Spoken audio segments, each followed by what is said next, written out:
Analisis mendalam gerakan KDM, runtuhnya sistem dan upaya menyala kembali api perubahan. Mari kita bicara jujur.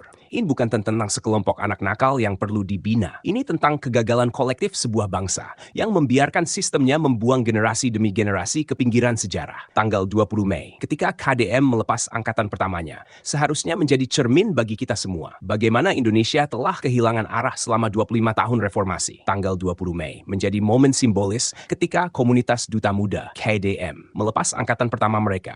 Anak-anak yang disebut sebagai produk kegagalan sistem perlindungan anak, pendidikan, dan pemerintahan selama 25 tahun reformasi. Siapa sebenarnya mereka? Mengapa ini adalah alarm bagi Indonesia? Simak analisis tajam tentang akar masalah kemiskinan, kesenjangan, dan eksploitasi politik yang melahirkan generasi terabaikan. 1. Anatomi kegagalan, dari KPAI hingga reformasi palsu. KPAI dan Komnas HAM.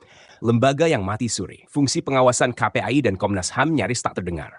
Anak-anak terabaikan ini adalah bukti bahwa lembaga negara hanya ada di atas kertas. Kasus anak-anak yang terpaksa hidup di jalanan, terlibat kekerasan, atau kecanduan game adalah cermin kegagalan proteksi negara. B. Sistem pendidikan yang memproduksi robot, bukan manusia. Sekolah hanya mengejar nilai, bukan membangun karakter. Hasilnya, generasi tanpa disiplin, nasionalisme, atau kemampuan berpikir kritis. Pendidikan militer ala KDM justru mengajarkan hal-hal yang seharusnya diajarkan sekolah, kerjasama tim, disiplin, dan tanggung jawab.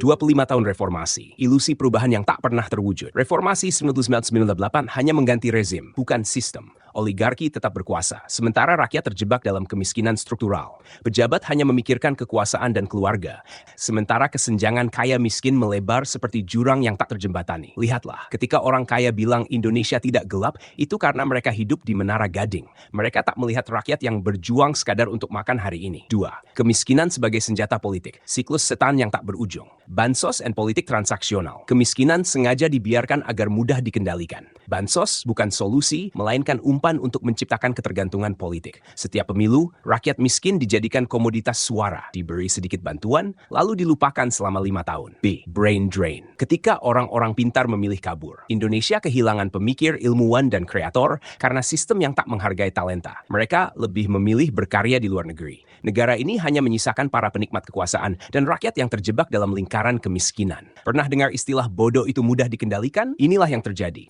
Rakyat dibiarkan miskin dan tak berpendidikan, lalu dijadikan mesin suara setiap pemilu. KDM. Alarm bangun tidur atau sekadar peredam gejolak. A. Pendidikan militer. Kontroversi yang disalahpahami. Kritik bahwa barak militer tak cocok untuk anak justru menunjukkan betapa piciknya pemikiran kita. KDM tidak mengajarkan kekerasan, melainkan disiplin, kebangsaan, dan tanggung jawab. Nilai-nilai yang seharusnya diajarkan di sekolah. B. Solusi darurat untuk masalah kronis. KDM mungkin bukan jawaban permanen, tetapi setidaknya mereka bergerak. Sementara itu, negara sibuk dengan konflik politik dan korupsi. Ini seperti memberi obat penurun panas pada pasien gigi berlubang. Gejala diredakan, tapi akar masalahnya belum tersentuh. Jawa Barat bergerak dengan KDM, tapi di mana provinsi lain? Kita lebih suka mengkritik daripada mencontoh. Ini bukan tentang Mulyono atau Sunda, ini tentang aksi nyata. 4. Jalan ke depan, revolusi mental atau kehancuran total. Peran daerah. Jika pemerintah pusat tak mampu berbuat apa-apa, maka daerah harus mengambil inisiatif. Aceh, Bali, Sulawesi, Jawa, kalian adalah harapan terakhir. Tekanan pada pusat. Pemerintah harus diingatkan bahwa mereka berutang pada rakyat, bukan pada oligarki atau mantan pemimpin. Gerakan massa. Rakyat harus bangkit dan menuntut perubahan,